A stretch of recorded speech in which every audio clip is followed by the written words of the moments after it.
de iniciar formalmente con nuestra apertura, presentarles cuáles son estas reglas de participación durante estas conferencias.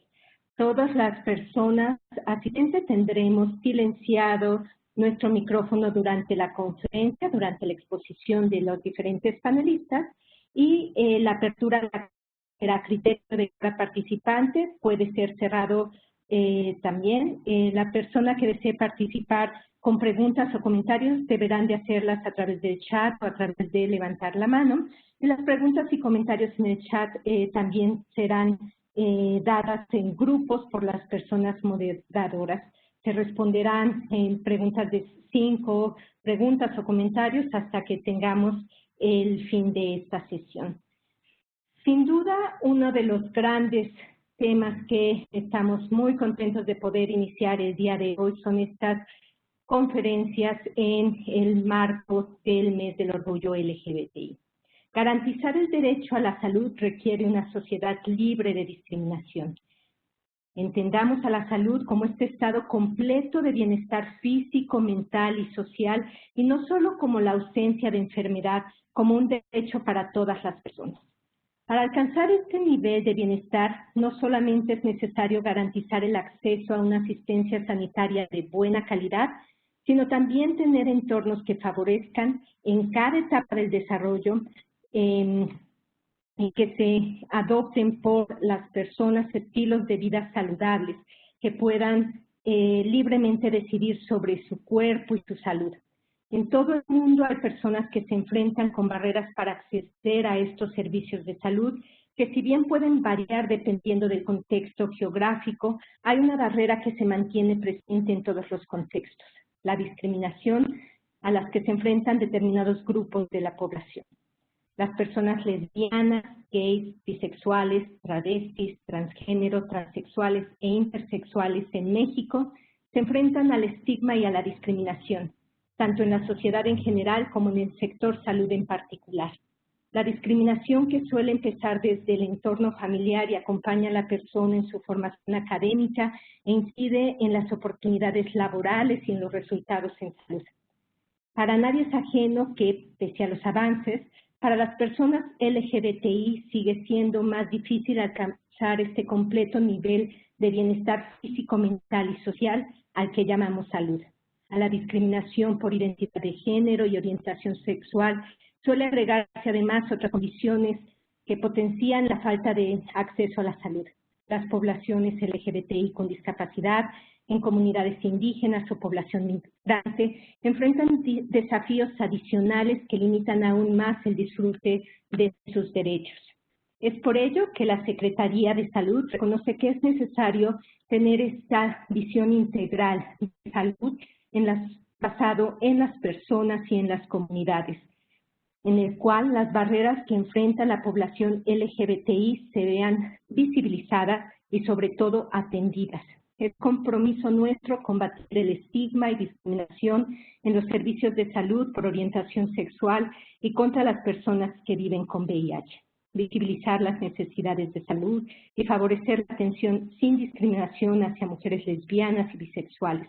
Garantizar el reconocimiento y respeto a la identidad de género de personas trans, intersexuales y no binarias.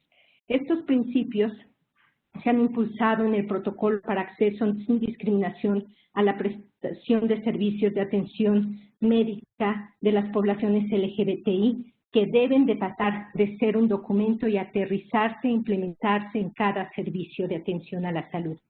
Sin embargo, es importante que la lucha por el derecho a la salud de la población LGBTI no se limite al sector salud, que se trascienda hacia las familias, las instituciones educativas, las empresas, la sociedad en su conjunto. Por este motivo, para conmemorar este mes del orgullo LGBTI, se han organizado este ciclo de teleconferencias dirigidas a las personas de la comunidad, sus amigos y familias, líderes comunitarios, activistas y organizaciones de la sociedad civil. Abordaremos diferentes temas que pretenden abordar distintos enfoques, aspectos cruciales para la salud de las personas LGBTI. Dentro de estos temas que estaremos compartiendo durante este mes el movimiento LGBTI en México, los avances y desafíos con lo que iniciamos con el pie derecho, estrategias de autocuidado y bienestar, salud mental para una vida plena fuera del closet, metabolismo y salud para personas trans, claves de salud para mujeres lesbianas y bisexuales, salud integral de niñas y adolescentes LGBTI, amor y sexo en la tercera edad, prevención de infecciones de transmisión sexual con un enfoque del derecho a la sexualidad y el placer, la población LGBTI dentro de la Estrategia Nacional para la Prevención de Adicciones, creando espacios seguros para la comunidad LGBTI, libres e iguales con la protección del derecho de los migrantes LGBTI, derechos LGBTI en pueblos indígenas, derechos LGBTI en personas con discapacidad, protocolo de atención de las personas LGBTI, retos para la implementación en el sistema de salud y finalizaremos con el marco de los derechos humanos de las personas LGBTI y aquellas que viven con VIH.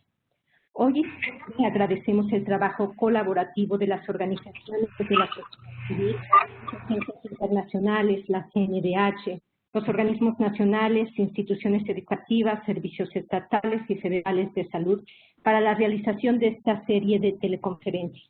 Reafirmamos nuestro compromiso de lograr una respuesta coordinada con un enfoque de género y derechos humanos, garantizar que todas las personas cuenten con información confiable para poder ejercer sus derechos constitucionales en lo relativo a la salud, siempre en un marco de respeto a la dignidad, derechos humanos y con estrategias para prevenir la violencia y la discriminación.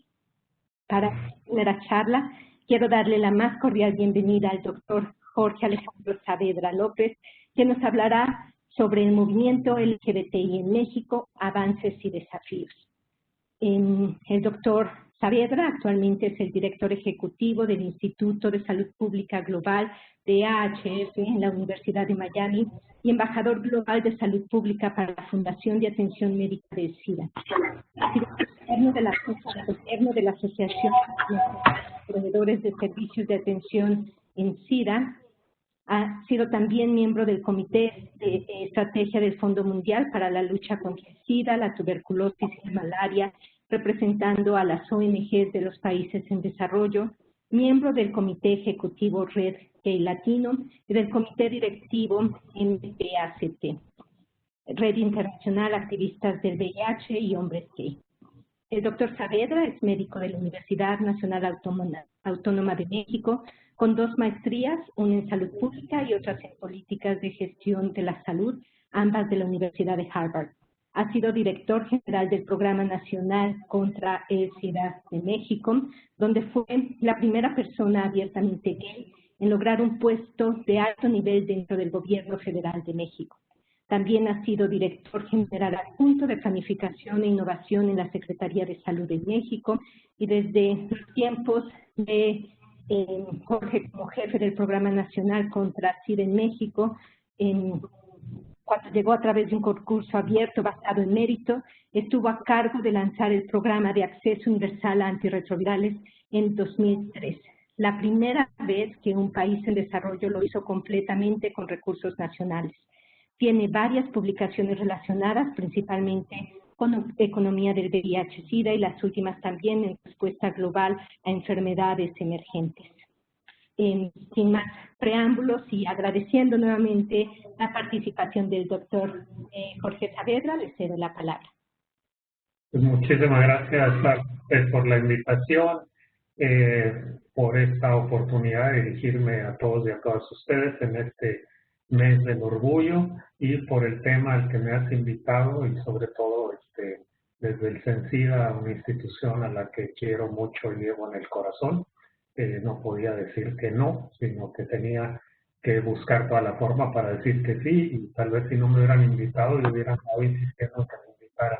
Pero bueno, no lo hice, pero muchísimas gracias que esta invitación me la han hecho.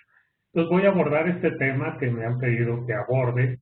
No soy el más conocedor de todo México sobre este tema, pero sí conozco el tema y sí puedo enmarcarlo y mezclarlo o identificarlo con la cuestión del VIH-Sida en México porque de alguna forma en algunos momentos van de la mano.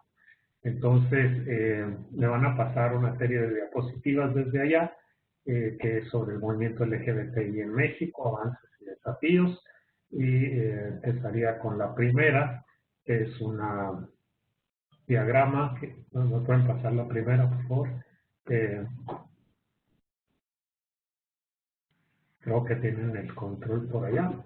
Yo no tengo forma de pasar la siguiente diapositiva desde acá. Ricardo, ¿podríamos pasar la diapositiva? A ver, ahí está, creo que soy yo. Okay. Bueno, la primera referencia documentada que se tiene a un grupo de homosexuales, o como dice aquí, 41 maricones, es una referencia documentada de una publicación de 1901. Entonces uno podría decir, bueno, es que en México el movimiento LGBTI inició en 1901. Pues no, definitivamente no inició en 1901. Es la primera evidencia documentada registrada de que había un grupo de hombres gay, básicamente. En aquella época, pues ni siquiera la palabra gay se usaba, ¿no? Eran homosexuales y en forma peyorativa, maricones, o incluso aquí dice chulos y coquetones. Entonces, era una forma de referirse a la población LGBT en México, LGBTI en México, pero donde las letras estas no existían, ni siquiera la G de gay, que fue de las primeras que iniciaron en la cuestión del movimiento de identificación. Pero bueno, independientemente que sea la primera evidencia documentada de que hubo una fiesta donde había 41, de hecho eran 42 los participantes, pero uno escapó antes de que hubiera la redada y apresaran a 41. Y bueno, pues todos fueron enviados a prisión, nada más por el hecho de ser hombres que estaban festejando con otros hombres. Y esta es la caricatura que salió. La verdad, no sabemos bien si estaban algunos vestidos o no de mujer. Esta es la caricatura que sacaron. Probablemente algunos sí, probablemente no. Y digo vestidos de mujer porque en esa época no existía el concepto trans. Entonces es como se estilaba, es como se decía. No es una cuestión peyorativa, pues no lo sabría yo decir si se identificaban como mujeres o no en cuestión de identidad de género. Ahí no llegamos, no llegamos más allá, solo decir que esa fiesta sucedió durante el Porfiriato, mientras gobernaba Porfirio Díaz, y que se quedó ahí como los 41, y de hecho el número 41 duró durante muchos años entre la gente gay. Ese era el número como que identificaba quién era gay. Se decía que era desde los 41 o que el 41 estaba asociado contigo. La siguiente, más bien, ¿podemos pasar la siguiente, por favor? Ricardo. Creo que ya tienes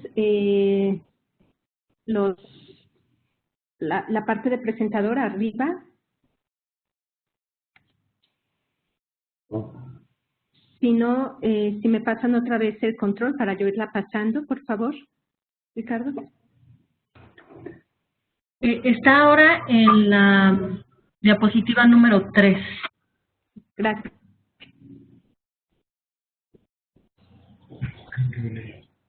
Sí, la verdad yo no sé cómo tengo la parte de presentador. Ya está ahorita en la diapositiva 3 y voy a reclamar otra vez para irla pasando.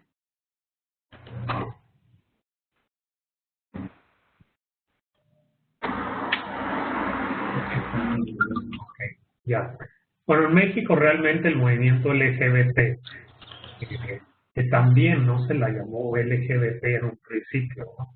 Se dieron una marcha en 1978, ahora sí, activistas homosexuales y lesbianas, es como se identificaban en ese momento, todavía no se usaban las siglas LGBT, sino que era personas que se podían reconocer, muy valientes por cierto, para esa época, de 1978, que podían reconocerse abiertamente como homosexuales y lesbianas y poder salir a manifestarse y exigir sus derechos. Y los principales derechos que existían en ese momento, estamos hablando de 1978, antes de que se presentara el primer caso de VIH o SIDA en el mundo.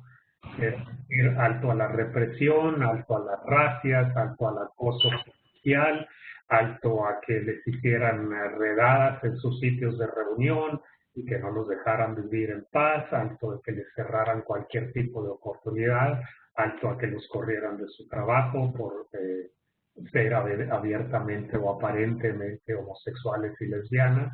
Entonces, lo que pedían era alto a la represión, ni siquiera pedían igualdad de derechos, pedían nada más que se les dejara en paz, que era algo, una gran ganancia, que la policía los pudiera dejar en paz. Esto también, por supuesto, sucedió con el movimiento Stonewall en Estados Unidos, pero algunos años antes, esta salida como del closet de los primeros personas LGBT en México sucedió en 1978, es decir, varios años después, y ya es aquí cuando podemos identificar que nació realmente el movimiento LGBTI en México, con esta asociación de esta primera marcha, que obviamente en esa época pues no se me llamaba Marcha del Orgullo, sino una marcha de exigencia, de reclamos ante la situación desesperante de la represión y acoso por parte de la policía que era constante.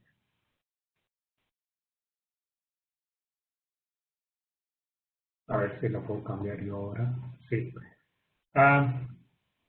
Voy a referirme rápidamente al movimiento LGBTI y la nueva normalidad, porque la nueva normalidad es algo que está en nuestras mentes con el COVID. Pues si hay un grupo humano que es experto en pasar a la nueva normalidad, somos los gays, somos las lesbianas, somos las trans. Hemos pasado a nuevas normalidades en diferentes épocas, incluso en diferentes años, incluso la misma persona en diferentes épocas en nuestro país. Hemos estado pasando a estas nuevas normalidades. Creo que ahora ya no lo puedo cambiar. Recuerden que los gays que tenemos más de 30 años, las lesbianas que tenemos más de 30 años, las personas trans que tenemos más de 30 años, yo tengo mucho más de 30 años, pero todos los que tenemos más de 30 años nacimos en una época en que ser gay era considerado anormal. Es decir, ya nos tocó esa parte de vivir en la anormalidad oficial. Es decir, antes de que hubiera una nueva normalidad.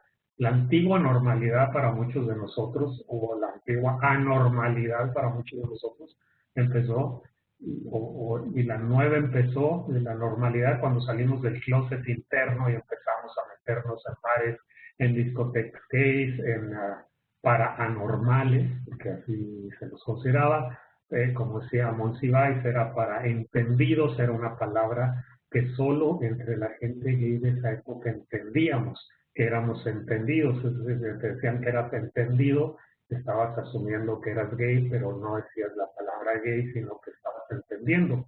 O también se usaba la palabra ser de ambiente, y que significaba un poco de ir a los lugares de ambiente, así les llamábamos, no les llamábamos lugares gays, no les llamábamos lugares para gente gay o lesbianas o trans, sino eran lugares de ambientes. Y pues es como la canción de Juan Gabriel, ¿no? Este es un lugar de ambiente, esas eran las referencias para decir un lugar gay. En lugar de decir un lugar gay, era un lugar de ambiente donde todo era diferente. Pero esa era nuestra normalidad, que en realidad era una anormalidad. Pero para muchos, la mayoría de esa normalidad consistía pues en escondernos y en aparentar. Ese era lo normal. Lo normal era estar escondido y aparentar en nuestras familias, aparentar en la escuela, aparentar en los lugares de trabajo, aparentar en la calle, aparentar en los restaurantes. Después tuvimos una nueva normalidad con el VIH-Sida. Tuvimos que aprender a usar el condón, y esto fue a principios de los 80, cuando aparecieron los primeros casos. Tuvimos que aprender a usar el condón como una barrera de protección para no infectarnos o para no infectar a otros. El VIH-Sida también fue declarado una pandemia decir, a los que usamos ahora la palabra pandemia y creemos que solo aplica para el COVID, el VIH también fue una pandemia declarada, especialmente para los hombres gay y las mujeres trans. Vivir entre el VIH o vivir con VIH se convirtió en la nueva normalidad para todos nosotros. Pero de repente, a partir del 17 de mayo de 1990, los hombres gays, las mujeres lesbianas, los hombres y mujeres bisexuales, nos convertimos a una nueva normalidad, pues oficialmente la Organización Mundial de la Salud nos quitó la categoría de anormales, es decir, ya no éramos anormales, oficialmente entramos a una nueva normalidad a partir de esa fecha. Y lo quiero comentar porque sé que esta situación de la nueva normalidad con la actual pandemia está generando angustia. Y bueno, lo que quiero decir es que al menos este sector de la población ya hemos pasado por varias nuevas normalidades que han implicado cambios, y han implicado cambios a los que nos hemos tenido que adaptar.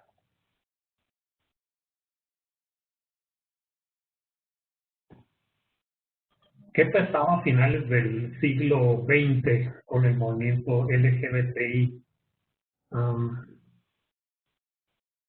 No sé cómo se regresó esto, pero...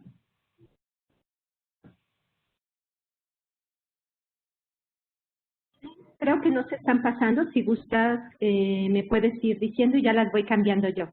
Ok. Ok, la siguiente, por favor.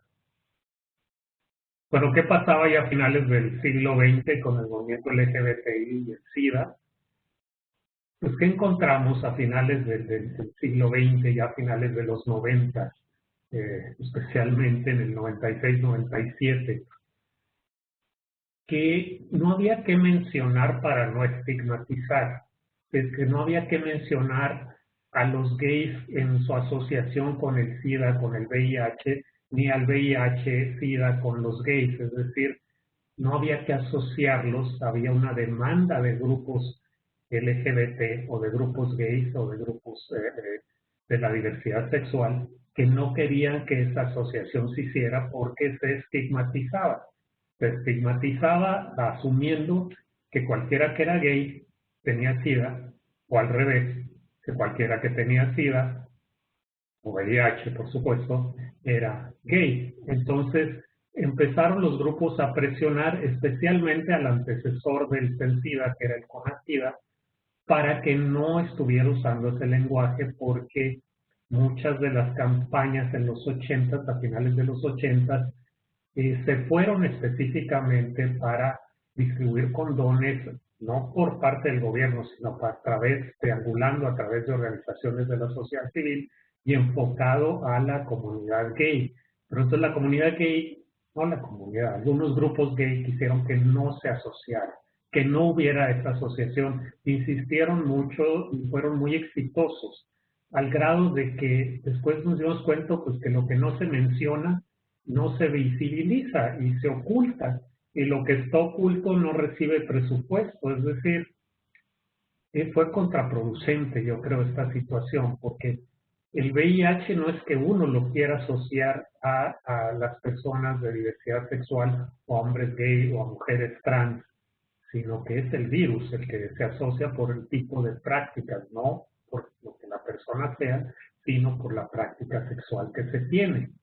Entonces, tratar de no mezclar esos conceptos provocó una situación que a finales de los 90, si les digo, porque me invitaron a hacer un estudio de cómo se manejaban los recursos en esa época para la prevención y para cuestiones de VIH-Sida, y entonces encontramos que organizaciones LGBT, especialmente de hombres gays, estaban recibiendo recursos para hacer acciones de prevención con niños, para hacer acciones de prevención con mujeres, para hacer acciones de prevención con migrantes, para hacer acciones de prevención con prisiones, para hacer acciones de prevención con lo que ustedes quieran imaginarse, excepto con gays. Es decir, se llegó al otro extremo, o sea, no lo asocies para que no se estigmatice, y al no asociarse ya no se mencionó, y al no mencionarse se invisibilizó, se ocultó, y como les digo, lo que está oculto, pues no recibe presupuesto. ¿Quién le va a poner presupuesto a algo que no se ve, que no se menciona y que no se asocia? Fue una cuestión rara la que estaba pasando, que entonces otros grupos también de la comunidad LGBT se acercaron y dijeron, oye, ¿qué está pasando aquí? Porque si somos los más afectados, ¿cómo es que los recursos no se dirigen para nosotros?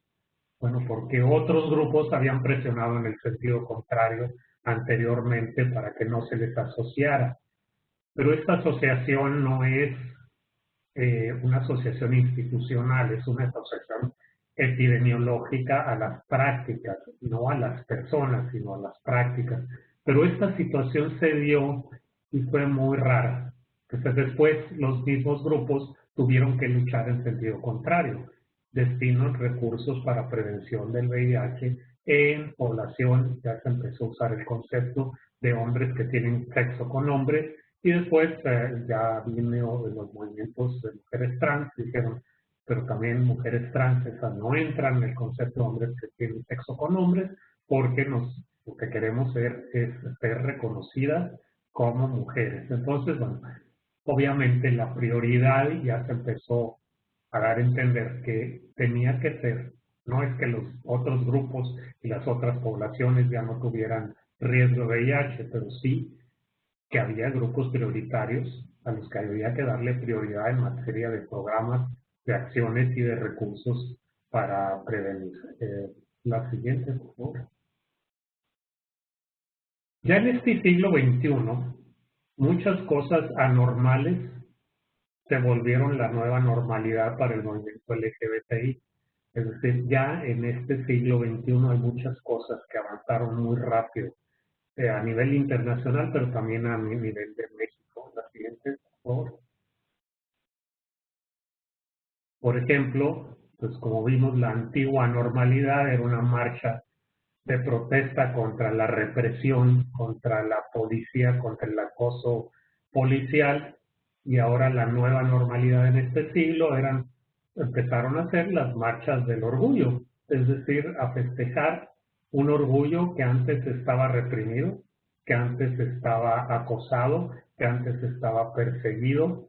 Pues no quiero decir que ya todo fue maravilla, lo que quiero decir es que hay una diferencia impresionante entre la primera marcha, homosexuales y lesbianas que pedían no represión y que la policía no los estuviera acosando, a las últimas marchas, y aparte fueron unas cuantas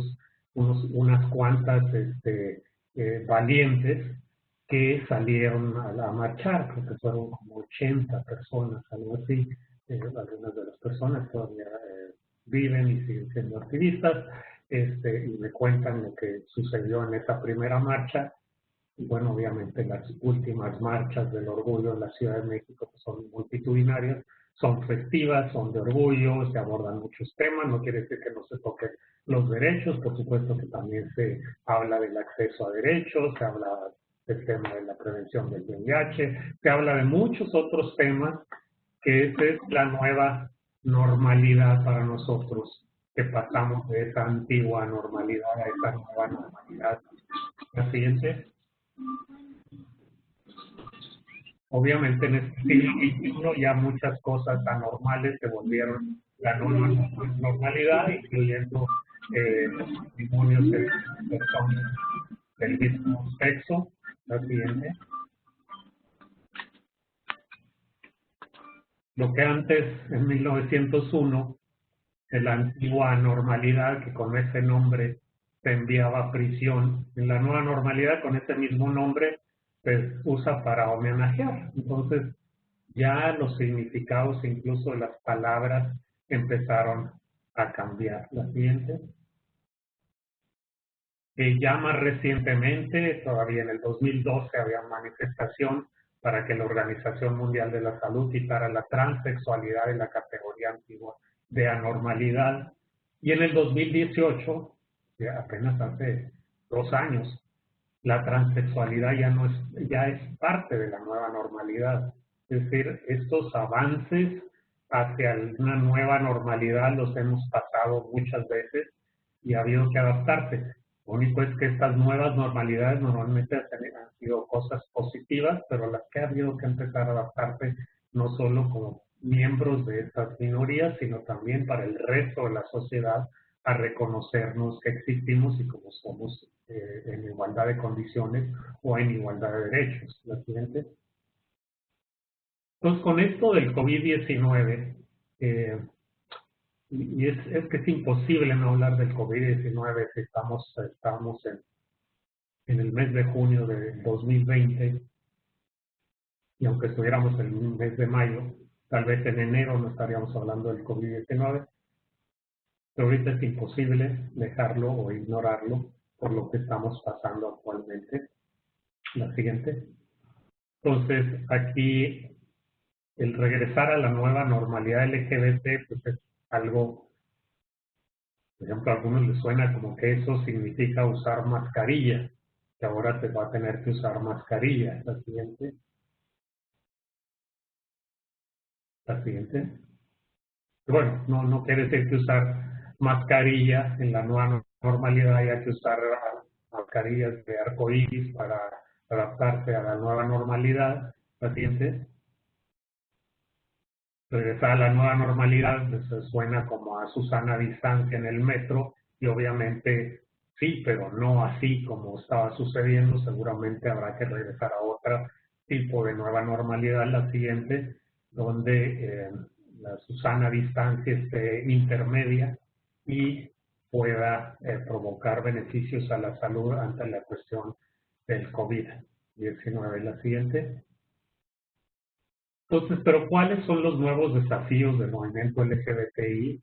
Y las preguntas serían, pues, los asociados con el VIH definitivamente sí. La asociación con el VIH, de los desafíos asociados con el VIH, definitivamente sí. Cualquier cosa que pase con el VIH es un desafío para la población LGBTI. ¿Por qué? Porque es una enfermedad o un virus que ha afectado de manera muy particular a nuestra población. Entonces no podemos ignorar la parte del VIH. Cualquier cosa que pase con VIH, con interrupción de acceso a antirretrovirales o con acceso anticipado a antirretrovirales, como esta iniciativa del CENSIDA de dar 3 meses por adelantado, promover que se den 3 meses por adelantado de los tratamientos antirretrovirales en los tiempos de confinamiento. Definitivamente eso, por supuesto, que nos favorece como movimiento LGBT, como personas del movimiento LGBTI. Lo que pasa en la Ciudad de México no necesariamente pasa en el resto del país. Ese es otro desafío, porque a veces en la Ciudad de México pensamos que los avances que se están logrando para las personas LGBTI, eso es lo que pasa en el resto de México. No es así. En algunos estados sí, en otros estados no, en otros estados todavía la cuestión del acceso a una igualdad de derechos va muy retrasada. Podemos ser quienes somos en el confinamiento, ese también es un desafío, y de la misma forma que se dice que ha aumentado la violencia contra las mujeres, digo se dice y seguramente ha sucedido, lo que pasa es que yo no conozco los datos, podemos también asumir o inferir que para muchos y muchas personas LGBTI también ha aumentado la violencia en el confinamiento, simplemente por estar encerrados durante tanto tiempo. Podremos volver a salir a los lugares de encuentro LGBTI, pues seguramente habrá que poner reglas, las reglas de distanciamiento, de sana distancia entre las personas que regresen a esos lugares, las reglas para poder estar ahí. Les puedo decir, por ejemplo, que a mí me tocó ir a Sierra Leona durante la epidemia del ébola, y ahí para entrar a un hotel, para entrar a un edificio público, para entrar a un restaurante, antes de entrar, primero tenían un servicio fuera para lavarse las manos. Es decir, uno no podía entrar a esos lugares si primero no se lavaba las manos con agua clorada, usaban allá, no era agua con jabón, sino agua clorada, y le tomaban a uno la temperatura con un termómetro infrarrojo. No pedían mascarilla o cubrebocas porque el ébola no se transmitía por la respiración, pero seguramente son de las reglas que seguramente habrá que considerar para una nueva normalidad mientras estamos en época aún de pandemia y de transmisión y que es necesario seguir con la actividad económica o con la vida fuera de casa, pero seguramente algunas reglas se tendrán que poner. Podremos seguir usando Grindr, que para muchas personas es una forma de socializar por medio de Internet. Pues seguramente sí, pero no quiere decir que se deberán de buscar los encuentros físicos, tal vez los encuentros virtuales o por Internet o a distancia. Podremos organizar la Marcha del Orgullo y anoche eso era algo que me preguntaban en otro evento que me invitaron a participar, pues tendría que haberse organizado casi con de la mano de la Secretaría de Salud para que fuera una marcha del orgullo epidemiológica. Es decir, con reglas claras de sana distancia, con cubrebocas, con distanciamiento y con una fracción mínima de lo que han sido las últimas marchas del orgullo, pero pues yo creo que tal vez no haya alguien interesado, organizador en organizar una marcha del orgullo con este tipo de reglas, porque las reglas aún no se conocen, se están creando. Esta cuestión del COVID es tan nuevo que hay muchas recomendaciones que se están inventando, que se están diseñando, porque no teníamos esta experiencia de vivir en lo que estamos viviendo. Entonces, yo no es que yo quiera hablar bien del gobierno ni nada por el estilo, pero muchas veces cosas que exigimos que todavía no se deciden, pues es porque esto es tan nuevo que todavía no se conoce. Hay muchas cosas que aún no se conocen. Hay cosas que se recomienda hacer para el distanciamiento, para la nueva normalidad, pero se están creando sobre la marcha porque no había algo completamente escrito para enfrentar una pandemia como la actual y por lo tanto organizar una marcha del orgullo sí requeriría de mucha planeación, mucha logística, muchos aspectos específicos de cómo lograr hacerla sin que haya un riesgo incrementado de contagio por el nuevo coronavirus. Podemos ejercer nuestros derechos, los debemos de ejercer. Lo único es que sí tenemos que pensar también ya más como un punto de vista comunitario, más que el punto de vista individualista. Y tenemos que empezar a pensar, por supuesto que tenemos las garantías individuales, pero también tenemos que pensar en los demás. Es decir, para mí cuando me he puesto mascarilla no estoy pensando que me voy a proteger yo, porque la verdad la mascarilla protege un poco a uno mismo. Estoy pensando en que mis gotitas de saliva, mis gotitas que salen con la respiración, no le vayan a caer a alguien más y se queden conmigo.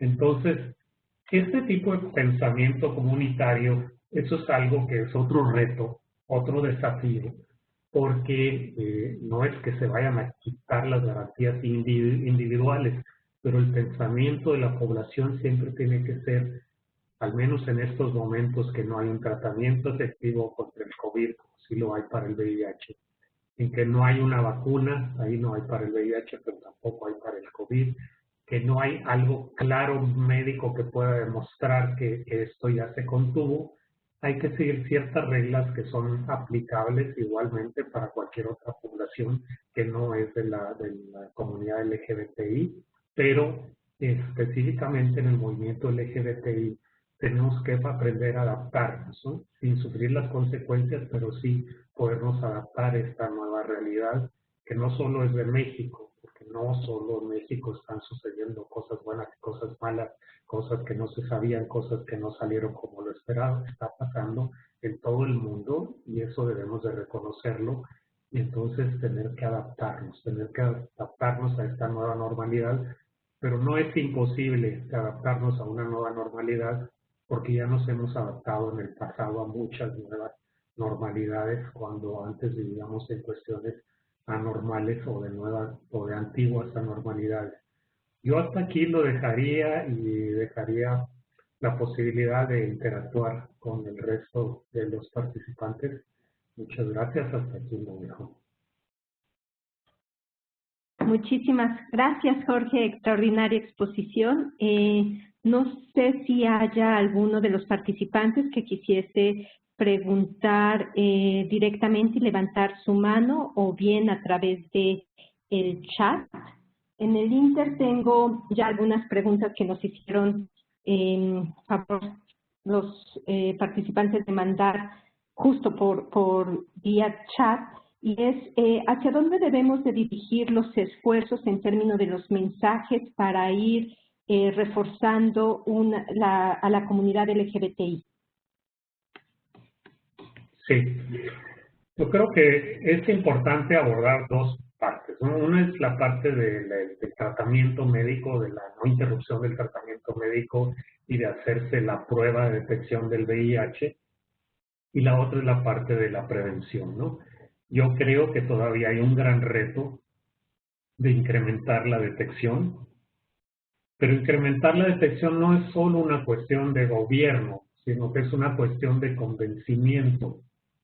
Es decir, para mí, cualquier persona LGBTI, en especial hombres gays, bisexuales, otros hombres que tienen sexo con hombres y mujeres trans, debería ser como muchas mujeres aprendieron que hacerse exámenes de detección o de Papa Nicolau o de exploración para cáncer de mama es como parte de tu rutina de salud. Entonces, para los hombres gays, hombres que tienen sexo con hombres, mujeres trans, parte de nuestra rutina de salud debería ser acercarnos a hacernos la prueba. No, o sea, quitarnos ese estigma, esa es parte del paquete de mis servicios de salud a los que debo de acceder. Sí, por supuesto, el gobierno, las instituciones tienen que ofrecerlos, pero en nosotros está el que sea parte de nuestra nueva normalidad, saber que es parte de nuestra salud el hacernos la prueba. Y otra cosa es que entender el mensaje. Una vez que saliste positivo ya no es como antes, que había que esperar a que se te bajaran los CD4 para acceder al tratamiento. No, afortunadamente hay tratamiento y es gratuito. Entonces, en cuanto salga uno positivo, quitarse ese miedo de salir positivo, hay que acceder al tratamiento de inmediato. La otra cosa es por nosotros y es por los demás. Es decir, por nosotros, porque el tratamiento te permitirá vivir más años con vida muy saludable. Afortunadamente ya hay medicamentos muy avanzados. En México, a partir del año pasado, está un medicamento disponible que es de los más avanzados del mundo, que tiene muy pocos efectos colaterales, prácticamente no se siente, que es el Biktarvy, no sé si no debería haber dicho la marca, pero ya la dije, y está disponible. Entonces, eso es un gran avance. Entonces, la prueba, acceder rápido al tratamiento, mantener la adherencia para nuestra salud y para la salud de los demás, porque también tenemos que pensar en los demás. Es decir, yo soy saludable, soy indetectable y al menos tengo la garantía o la tranquilidad de que yo no voy a transmitir el VIH a nadie más. Entonces, esto también lo tenemos que interiorizar nosotros como personas de las comunidades o de los colectivos LGBTI y transmitírselo a los demás. Y la otra cuestión de las campañas de prevención, bueno, este es otro abordaje, pero estas ya se definen institucionalmente, pero el hecho de acercarse a la prueba, acercarse al tratamiento, adherirse al tratamiento y seguir estas recomendaciones médicas, creo que sí lo tenemos que interiorizar y hacer parte, como esta es parte de nuestra salud. Al menos si no tienes VIH, el hacerte la prueba, no sé, una vez al año, aunque sea, si no tienes VIH, pero si eres hombre gay, si eres mujer trans o eres hombre bisexual, es necesario tenerlo como parte de nuestro en la mente. Eso es parte de nuestra salud, es lo que debemos de estar siempre convencidos. Perfecto. Y una pregunta adicional. Justo hablando de esta nueva normalidad, preguntan, ¿esta nueva normalidad se acaban los encuentros sexuales a los que estamos acostumbrados? ¿Cuáles serían las recomendaciones que deberíamos de tener? Bueno, mira, alguien me preguntó por un chat que si el SARS-CoV-2 se transmitía por el semen. Pero bueno, es que independientemente si se transmite o no por el semen, que seguramente sí, antes de que llegue el semen ya te infectaste. Es decir, el simplemente contactarte con una persona que tiene este nuevo coronavirus te va a infectar con el contacto directo, ¿no? Ni siquiera va a llegar el semen. O sea, eso es una cuestión independiente. El distanciamiento social, la sana distancia se va a tener que seguir dando. Hay una ley que acaban de sacar en el Reino Unido, no creo que sea necesaria en México, pero bueno, está el grado que está prohibiendo que la gente tenga sexo con extraños, es decir, con gente que no es su pareja y que vivan juntos, pues aunque lo hayas contactado, la hayas contactado por una aplicación, Grindr, Tinder o cualquier otro, no, o sea, el riesgo está ahí porque la otra enfermedad es contagiosa y no se transmite por vía sexual, simplemente se transmite por el contacto, por la respiración, por el estornudo, por lo que sea, y entonces ahí tener la distancia, ni modo, esa es una nueva normalidad. Tal vez cuando ya venga la vacuna, tal vez cuando ya venga un tratamiento efectivo, tal vez si acaso el nuevo coronavirus empieza a debilitar y perder su capacidad de contagiar o se desarrolla tanta inmunidad, vendrán otras épocas para volver a adaptarnos a otra realidad. Algunos piensan que podría ser como el SARS o como el Zika, que de repente muchos teníamos escenarios de crecimiento, reinfecciones y rebrotes, y no pasó, y de repente desaparecieron sin tratamiento, sin vacuna, desaparecieron. Podría ser que esto también pase con esto, no lo sabemos, pero mientras no sabemos hay que respetar las recomendaciones de sana distancia, de quédate en casa cuando puedas y cuando tienes que salir, pues guarda las medidas de sana distancia. Si usas cubrebocas, es para proteger a los demás y para que los demás te protejan a ti. No es que esto te vaya a proteger a ti, que me pongo cubrebocas y ya me protegí. No, pero sí es recomendable usarlo de acuerdo a como yo lo veo, para tratar de que al menos nuestras gotas se queden con nosotros mismos, por si acaso fuéramos portadores asintomáticos. Y esas cosas son de la nueva normalidad que vamos a tener que ajustarnos a ellas. Y es bueno seguir las recomendaciones que dan las instituciones de salud. La verdad, a mí me preocupa cuando la gente no cree. O sea, cuando hay cosas increíbles que la gente, todavía hay algunas que dicen, no creo que ese coronavirus exista. Pero si no, no es una cuestión de creencia, es una realidad. Entonces, no debemos llegar al momento de convencimiento hasta que ya nos infectamos. Eso también pasaba con muchos negacionistas del VIH en el pasado, que desafortunadamente algunos que cuando yo estuve en el SIDA me dieron mucho dolor de cabeza, algunos grupos de negacionistas del SIDA, y que desafortunadamente algunos de ellos murieron a causa de eso. Y fue muy triste y fue muy lamentable porque ellos mismos me dijeron, yo fui diagnosticado con VIH, no tomo tratamiento y míreme aquí. Pero le decía, pero es que estás en este momento así, pero tú tienes que tomar tratamiento. No. Bueno, desafortunadamente esa persona que me dijo ya no vive. Bueno, en el caso, regresando a la nueva normalidad del COVID, vamos a tener que adaptarnos. Y sí hay forma de adaptarnos. Nos hemos adaptado en el pasado a muchos cambios. Estos son más bien cambios sociales. No hay por este momento. No es como el VIH, que sí existe la ciencia, existen los medicamentos, existen medidas muy concretas. En el caso de COVID todo está evolucionando. Todos los días estamos aprendiendo algo nuevo, incluso de nuevos síntomas, de nuevas manifestaciones. Entonces, por lo pronto, nos conviene seguir todas estas recomendaciones que se están dando desde las instituciones de salud. Muchas gracias. Tenemos más preguntas. La siguiente es de María Quiroz. En esta nueva normalidad, con quien tenemos que trabajar primero es con los trabajadores de salud para reducir estos estigmas, además de realizar enlaces y coordinaciones entre los programas. ¿Cuál sería tu recomendación en este sentido? Pues yo recomendaría al CENSIDA hacer más webinarios de este tipo, porque tienes razón, pero ahorita no se pueden hacer de manera presencial. Digo, se podrán hacer, pero muy esparcidamente. Tal vez esto concentra más gente en una pantalla sin el riesgo de la transmisión del SARS-CoV-2. Entonces, esto me parece muy acertado esto de perspectiva, y yo recomendaría que a través de estos mecanismos se empiece también a sensibilizar, a invitar, a hacer programas para difundir más las recomendaciones. Muchas gracias. Otra pregunta de Amir, bueno, más bien de Rima.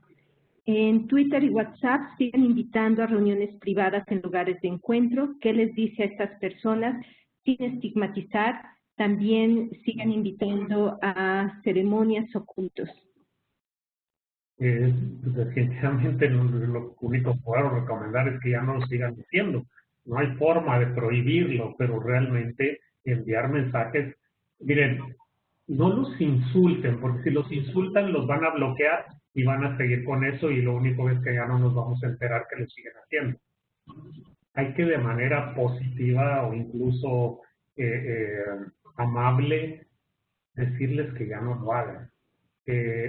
Un insulto a veces o una agresión a veces, aunque sea por chat o por Twitter o por lo que sea, con lo que te responden es con un bloqueo, y si te bloquean tú ya no te enteras, y cuando uno no se entera piensa que las cosas ya no pasan, pero resulta que siguen pasando.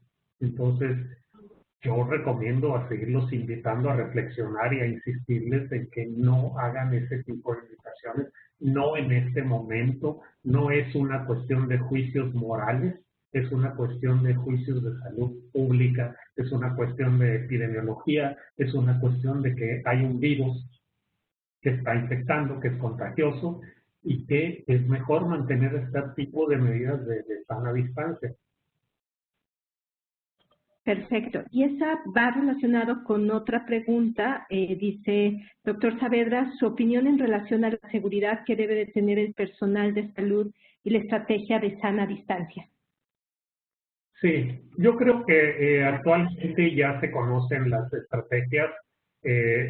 Obviamente el equipo de protección personal para los que están directamente en contacto con personas que han sido diagnosticadas, o las personas que hacen el diagnóstico a personas con síntomas, pues tiene que ser un equipo muy completo. Para las otras personas que están que son parte del personal de salud y están en hospitales, pues también hay equipo básico de protección. Creo que eso lo conocen muy bien las instituciones de salud. Supimos que hubo un momento en que la demanda era tan alta y los guantes y los cubrebocas y los googles no estaban tan disponibles. Sé que han estado llegando a México, que se empieza a normalizar el surtimiento de estas medidas de protección. Yo creo que todo esto es necesario, todo esto es necesario. El personal de salud son los héroes, los que están actuando, los que están viendo a los pacientes. Personal de salud en general, no solo los médicos, los médicos y enfermeras, son los que se acercan más a las personas que realmente tienen ya la enfermedad del COVID o los síntomas. Entonces, estas medidas están a distancia. Ahora, que tengan un paciente LGBTI, pues no aumenta el riesgo, es exactamente el mismo riesgo. Las personas que tienen VIH, y esos tienen que seguir tomando su tratamiento antirretroviral, estos no los pueden suspender. Hay algunos que piensan que tomar el tratamiento antirretroviral les da cierta inmunidad contra el nuevo coronavirus. No, eso hay que quitárselo de la cabeza. No existe tal protección, no hay evidencia científica. No quiero decir que después no se encuentre que hay algún efecto, pero en el momento no hay evidencia científica. En los que sabemos de salud pública, las personas que saben de salud en las instituciones, pues no pueden decirle a nadie con esto se va a lograr prevenir si se toma este medicamento o otro. Por supuesto, hay que llevar una vida sana. Por supuesto que si alguien siente que debe tomar vitaminas para mejorar su sistema inmune, pues eso no está de más. Siempre es bueno hidratarse bien, tener una vida, hacer ejercicio, no quiere decir que con esto ya no se van a infectar. Lo que quiere decir es que esto les ayuda a su salud independientemente del nuevo coronavirus. Entonces, hay recomendaciones para el personal de salud. Yo creo que sería bueno más bien dejarlo a las autoridades de salud que las están enviando y que tienen más bien el contacto diario con el personal de salud. Pero a ellos decirles que una persona LGBT y no tiene un riesgo adicional ni para él ni para la propia persona. Es el mismo riesgo que cualquier otra persona. Ya sabemos que las enfermedades preexistentes son otra cosa. Por supuesto, incrementan el riesgo de sufrir más severamente las consecuencias de una infección por el coronavirus o de desarrollar el COVID más severamente o incluso incrementan el riesgo de muerte.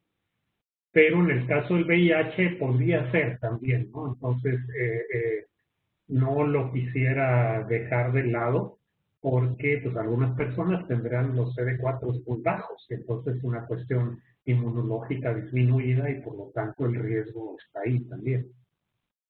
Perfecto. Y otra pregunta de Beatriz García de Morelos. Hablando justamente de la parte del autocuidado y de la necesidad que tenemos de que las personas conozcan su estado, si considera hoy más que nunca sea necesario ya contar con una autoprueba de VIH en México y a lo mejor la respuesta es muy corta y es determinante. Me gustaría a mí también conocer, que vamos a coincidir seguramente en esa respuesta, cuáles serían estas estrategias para impulsar desde su perspectiva, Jorge. Yo estoy convencido de que sí. Yo estoy convencido de que sí. No sé si ya están aprobadas por la COFEPRIS. Sería bueno motivar a la COFEPRIS que si no las ha aprobado, que las apruebe. A veces la COFEPRIS está esperando que el proveedor que presente la solicitud. No sé si ya lo han hecho, la verdad. No tengo esa información, pero definitivamente sí. O sea, es un rotundo sí. No sé cuál sea la disposición institucional, pero si a mí me preguntan, yo digo sí, definitivamente sí, 3 veces sí. Claro, no, 4 veces sí, y de hecho ya, además para los panelistas ha habido ya un acercamiento con COFEPRIS justamente para acelerar este tema que creemos que es fundamental y agradecemos estas preguntas. Y viene otro que es también importante relacionado a esta visión integral de la atención en salud de las personas LGBT. Hay otros aspectos de atención de la salud para las personas LGBT que parece quedar pendiente la garantía de terapia de reemplazo hormonal para personas trans o las intervenciones de salud sexual para mujeres lesbianas y bisexuales de Daniela Aquino. Y me gustaría también tu perspectiva, dado estos cambios y tener al final el acceso universal al tratamiento antirretroviral, creo que también son de las cosas pendientes que tenemos como programa para garantizar esta atención integral de las personas. Sí, definitivamente son de los pendientes. En otra reunión que tuve hoy, me decían cuestiones de los pendientes, por ejemplo, para lograr las metas de 90-90-90, para eliminar el VIH como un problema de salud pública que puede ser devastador o no, o que está bajo control. Y seguramente el COVID va a retrasar el avance. No hay forma de decir que no, pero esto es a nivel mundial, ¿no? Es decir, en México se va a retrasar el lograr muchas cosas, sí, porque eso también aplica para todo el mundo. México no está en Marte, como para decir, no, México sí lo va a lograr, aunque el resto del mundo no. Hay cosas que se van a retrasar, tenemos que reconocer que hay cosas que se van a retrasar. Lo que tenemos que tratar es que haya cosas que no vayan marcha atrás. Entonces, al menos mantener lo que se ha logrado va a ser el nuevo avance dentro de la nueva normalidad. El que no se interrumpan los tratamientos, los canales de suministro de tratamientos, las redes de distribución de tratamientos que ya existían, eso va a ser un gran logro. Hay cosas que se tendrán que posponer por el momento en lo que se encuentra la forma segura de poder empezar a avanzar de nuevo. Pero estas cosas se están aprendiendo, estamos aprendiendo todos los días. Por supuesto que a veces uno oye, lee que esto hicieron en tal lado y bueno, hay que usarlo acá. Posiblemente no, posiblemente sí hay que estudiar muchas cosas que están pasando en muchos otros países.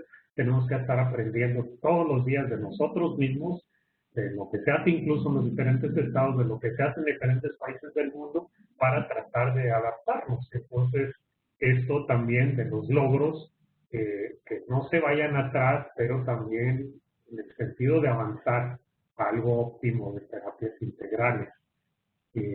Seguramente va a ser difícil en este momento, pero no quiere decir que lo tengamos que quitar. Lo que tenemos que encontrar es la forma segura de hacerlo llegar.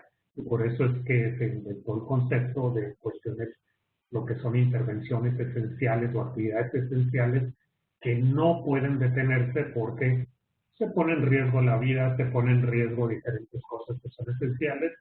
Los avances en este sentido van a tener que incorporarse. Por el momento hay que encontrar la forma. Primero, lograr que no se detenga lo que ya se había logrado. Y segundo, ver la forma segura de poder avanzar. Entonces, no tengo la receta exacta ni la solución, pero sí sé que tenemos que adaptarnos. Claro.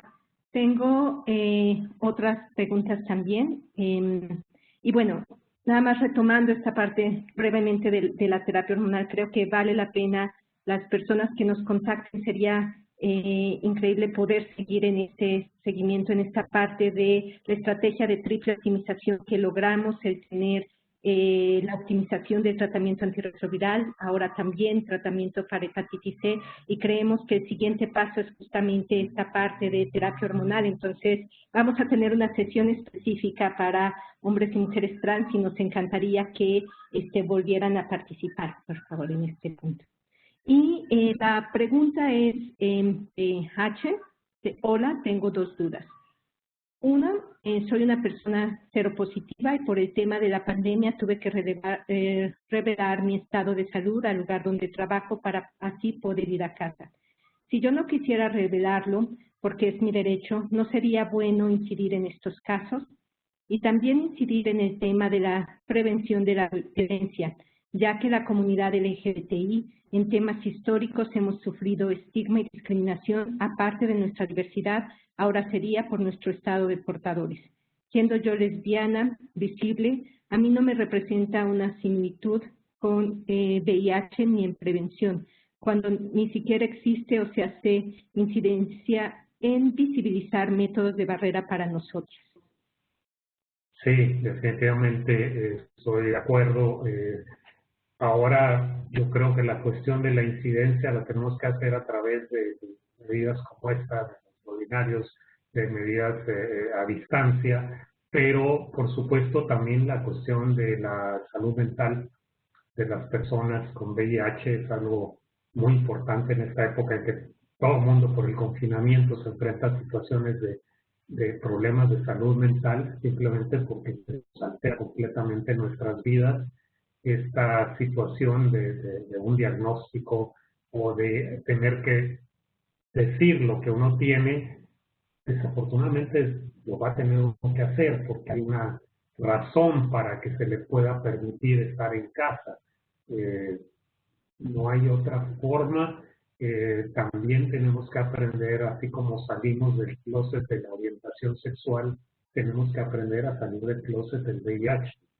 Yo lo hice de una manera pública hace muchos años y justo la idea fue para demostrar que las personas con VIH podíamos seguir vivas si teníamos tratamiento antirretroviral en una época, y eso fue en 1997, en que se cuestionaba mucho la efectividad del tratamiento antirretroviral y lo estaban cuestionando en mi cara en un programa de televisión cuando yo estaba vivo gracias al tratamiento antirretroviral.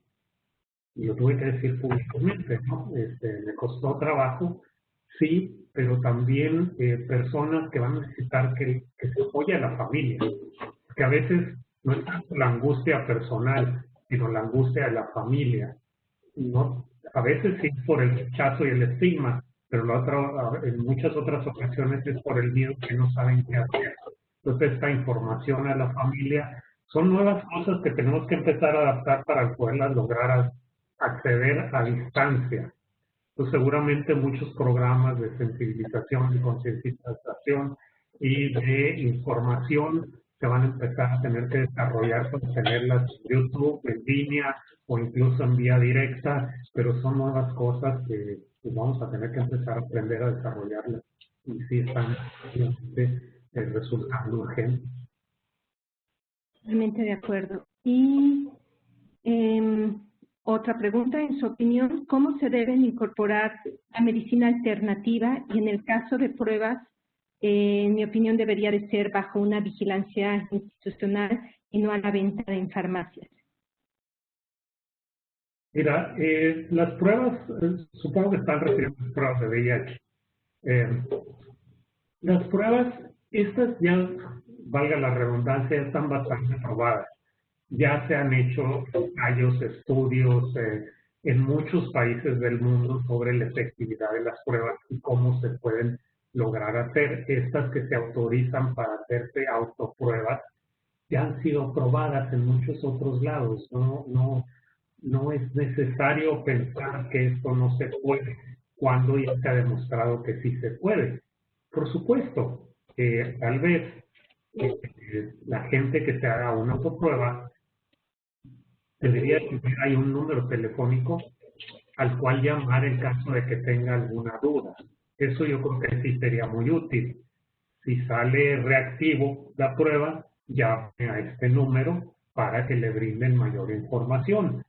Pero el hecho de tenerla en casa, esta prueba, o de tenerla en la privacidad donde esté uno y poder acceder a ella, yo creo que es un gran avance. Y efectivamente la gente necesita asesoría porque mucha gente, cuando vean que sale reactivo, pues se angustiará mucho. Pues se pondrá en estrés. A lo mejor sería bueno tener ahí mismo en la información que se ve en la cajita donde viene la prueba, o un número telefónico o un sitio de internet donde pueda recibir más información de cómo debe interpretar esa prueba, porque lo primero que tienen que saber cuando salen reactivos es no te vas a morir aunque seas positivo, hay tratamiento y hay que seguir unos pasos para acceder al tratamiento y no es un diagnóstico de muerte.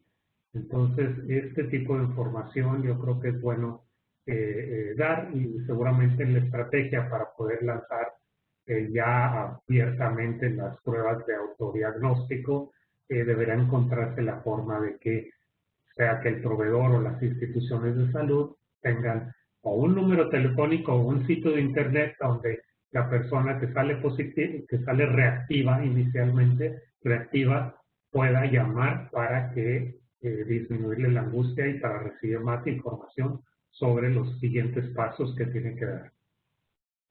Muchas gracias. Y otra pregunta en términos de acción comunitaria. ¿Considera importante retomar el trabajo coordinado de la sociedad civil y Sencida? Específicamente creo que sería extraordinario esta parte de estrategias para coordinación de acciones comunitarias y de poder realmente incidir y de tener programas que lleguen donde tienen que llegar. Sí, definitivamente. Y ahora el potencial que estamos viendo, sea con Webex o con Zoom o con estas plataformas de estar haciendo reuniones virtuales, que antes para coordinarnos había que estar viajando a todos y a cada uno de los estados para tener reuniones con las diferentes ONGs. Yo creo que esto se va a facilitar mucho y tenemos que aprovecharlas para cuestiones de coordinación. Una sesión de Zoom o de Webex con el jefe del programa de Tamaulipas o de Coahuila o de Chiapas y las organizaciones locales de ahí, con una persona del Sencida, sea con la directora general o con algunos directores de área. Yo creo que estas herramientas se van a tener que empezar a usar y yo creo que son muy útiles. Son muy útiles y se puede hacer planeación. Ahora yo estoy en una cuestión de que hago muchas cosas globales y hasta antes de esta emergencia por COVID yo me la pasaba viajando, pero sigo estando en contacto con gente de todo el mundo en reuniones virtuales a través de esta tecnología, ¿no? Y pues todos los días estoy platicando con gente, sea de Uganda, de México, de Argentina, Argentina, de China, de otros lados, pues así yo creo que también se va a tener que hacer en México para estar haciendo esta coordinación, claro, muy bien planeado y todo eso, y con diferentes personas. No quiere decir que la doctora Alexa tiene que estar en todos y cada uno de ellos, estará en algunas y en otras tendrá que estar otros funcionarios de Sensida también, pero yo creo que sí, es indispensable esta coordinación para trabajar de manera conjunta.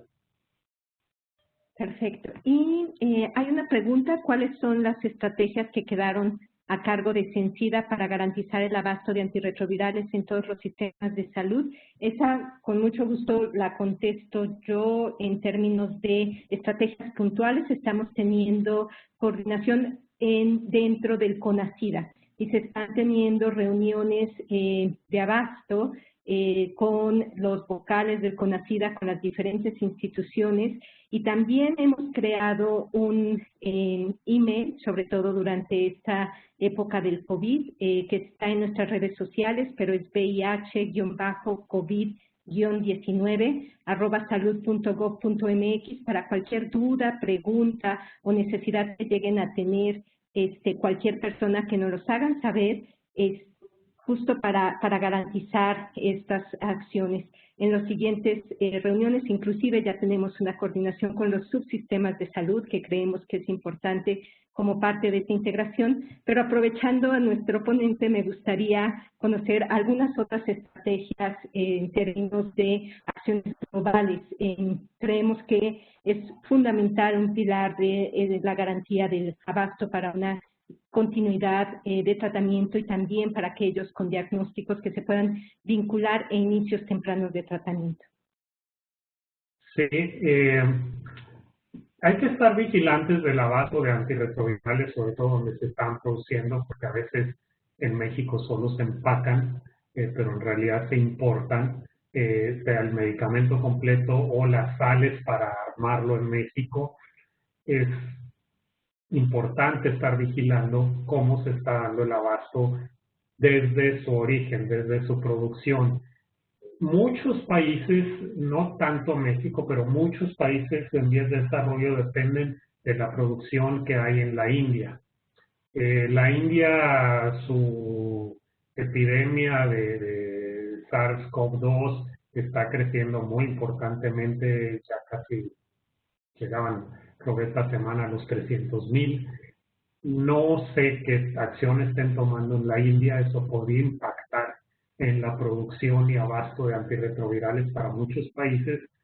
Realmente no sé cuáles se importarán de la India en México, pero seguramente no tantos como en otros países.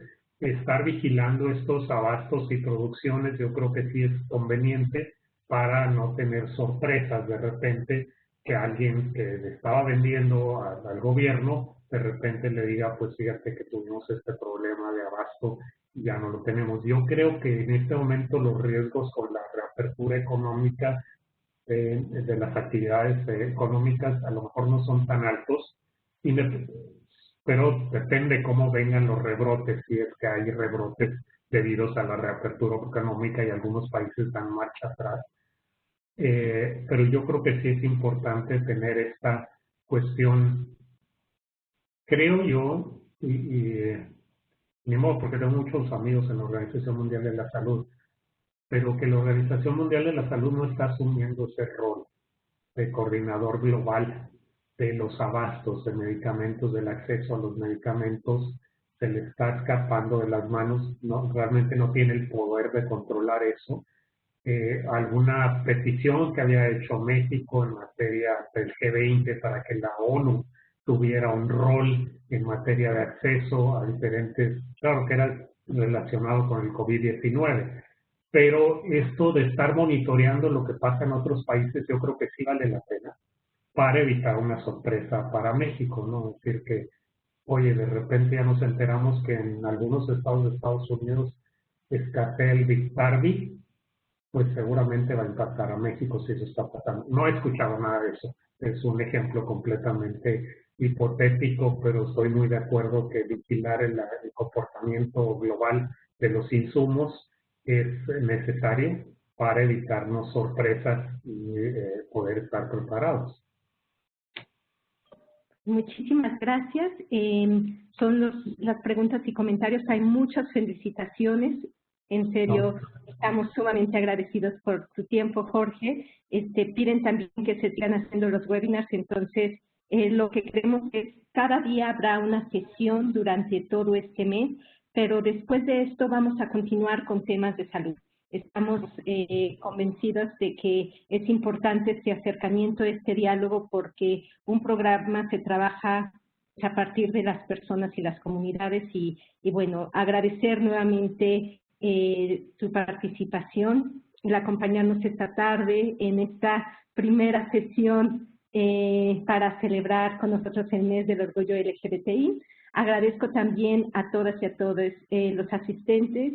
Les invitamos a que nos acompañen durante este mes a punto de las 17 horas a conmemorar este mes del orgullo LGBTI con este ciclo de teleconferencias. Y el día de mañana nos acompañará el doctor Guillermo Peñalosa Solano. Él es médico adscrito a los servicios de atención psiquiátrica y su ponencia es Estrategias de autocuidado y bienestar. Pues, muchas gracias y buenas tardes.